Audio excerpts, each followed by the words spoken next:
comes to that. If it comes to it, we'll tell you this. Yes, there are those who do this. There are those who do this. It's not a highly common thing, but it is been proven that one can get sustenance from the sun. We recommend that since you have intestinal organs and stomachs and taste buds and all these things, that you do not give up food. But remember, you can take great nutrition and energy just quickly gazing, and you're better to gaze, let's say, towards sundown or sunrise, and when the rays are not as intense. And if it came down to it, it's not that easy to do, but could people do it? Yes, if they had to. But it takes certain dedication and state of mind, and it takes a recircuiting of the body. You cannot live without water. You have to have air and water. But food, the body can go without food for a long time. There was a story she heard long time ago about some gentlemen that were trapped at sea. And there were, let's just for the sake of the story say that there were 6 of them. And as they went day after day after day, water everywhere, not a drop to drink, you know how that goes, salt water. Thank you. One gentleman who was metaphysically oriented,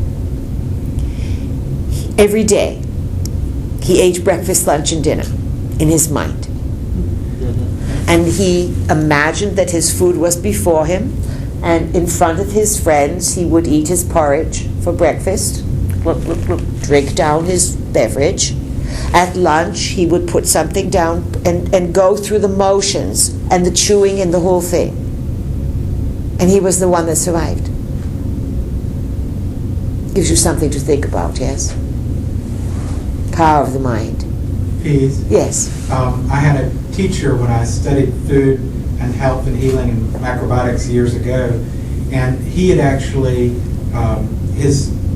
he was like in his 60s back then when I met him. Oh, you thought he was so old, yes? Well, but no, it wasn't that. It was like I couldn't believe that he had been in the Holocaust, that he had actually been through that, and he wasn't in any dire. I mean, it was dire enough, but he wasn't in any really heavy. But he was in a concentration camp, and that he said that the way he survived, he stayed strong, and everybody else wilted around him. But he said he stayed strong because he did exactly that. He chewed, he saw food, he smelled food, he played with food in his mind, and then when he actually did have some food to eat, he would chew it and chew it and chew it and chew it. And very the saliva, he said the saliva in his mouth, he said that right there changed his consciousness. He said just keeping the saliva moving through the mouth, he said he thought that was one of the things. It was the mind and then the body function of that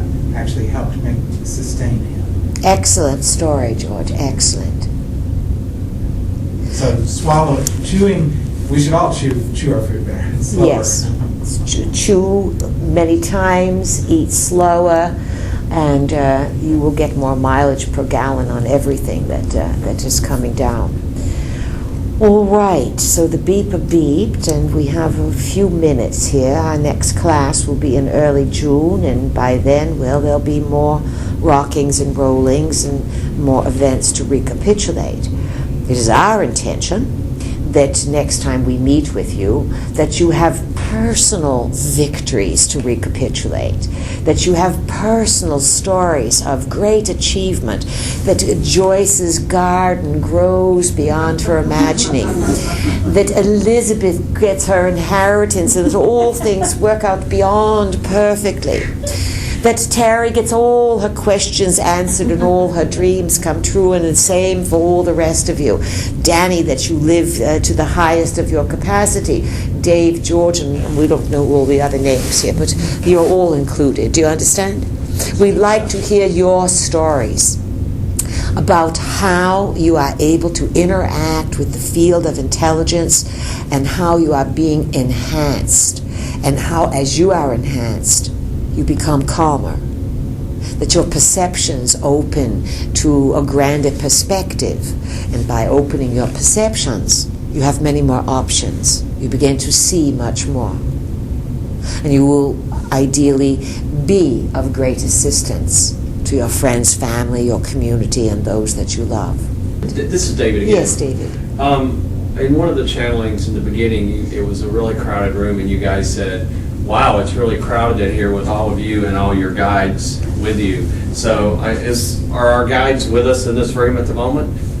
Your guides are always with you. And let's say, even when the room might not appear to be full, the energies are running very rich, and there's lots and lots of energy around tonight. Lots of it. And everywhere you go, Dave, there are forces of intelligence that sense who you are. Even if you cannot see them, we know you lead busy lives and you go about doing things, and it's your job to take care of the 3D world and to respond to it, because it is where you find yourself. But we ask all of you to every now and again give a nod of assurance, give a smile of trust, a little smirk, so that you affirm that you are not alone. You affirm that you are growing and expanding into greater knowing, and that you have the support of the multiverse and all good beings to guide you on this endeavor. The more you give credit to this, and the more gratitude you have for being alert, aware, and alive during this time, the better the ride will be. Gratitude, as we've often mentioned, goes a long, long way in slicking the gears. Do you understand? Greasing the gears, that's the term, whatever. So all right, we'll say good evening for now, and perhaps we'll play a bit of harmonica as we go out to give you some little bits of energy. And we ask you please to remember all that we have suggested, and most of all, to set your sails for a thrilling and exhilarating and well rewarded summer. Let's play for the exuberance and the clarity of all of humanity, but particularly our students.